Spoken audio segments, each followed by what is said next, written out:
வர்றதுக்கு தாமா போன் அடிச்சேன். எனக்கும் போன் எடுக்கணும்னு ஆசைதான் பாலகா. ஆனா போன்ல ரீசார்ஜ் இல்லையே. மண்டா போன் எடுக்கிற கேக்குமா ரீசார்ஜ்? நான் மாலா இல்ல பாலகா, மாரி செல்வராஜ் வந்திருக்கேன். எது மாரி செல்வராஜா? மாரியாத்தா வந்திருக்கேன். உன்னை யார் மாரி சொன்னா? வீடு நேரா தானே இருக்கு, நேரா வர வேண்டியதானே. இப்ப போயிட்டு பின்னாடி வா பாலகா. இங்க முதல்ல சொல்லி தொலை வேண்டியதானே பாலகா. அந்த பின்னாடி இல்ல, 4 நாளைக்கு அப்புறமா. நான் சிலிண்டுக்கு டேப் மாத்த வந்தோமா, எனக்கு 4 நிமிஷம் போதுமா? சொல்ல மாட்டேன்.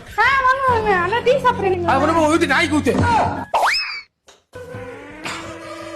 பணம் ஒதுக்கு எவ்வளவு கடிசா இருக்கு. ஆமா, மண்டை ஒரு 340 ரூபா, டீப்பு ஒரு 190 ரூபா, எனக்கு ஒரு பேட்டா ஒரு 100 ரூபா, மொத்தம் 540 ரூபா தாமா.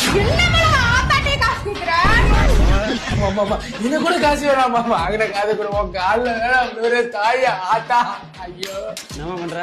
வா பாலகா. அவன் புருஷன்டி பர்ஃபார்மன்ஸ் பண்ணி பண்ணி புருஷன் யாரும் லோன்காரன் அவனு தெரியாம போச்சு. இது புருஷனா? மாலா புருஷன் தானே நீ? வீட்டுல சிலிண்டரோட டீப் மாத்திரேன், அவன் பொண்டாடி 500 ரூபாய் காசு வச்சுட்டு தர மாட்டேன். நீயாவது குடியா நல்லா இருப்ப. கவனிப்பு வந்திருக்கா. நிலைமையை சொல்ல முடியாது, நிலவுக்கு தற்கொலை கிடையாது.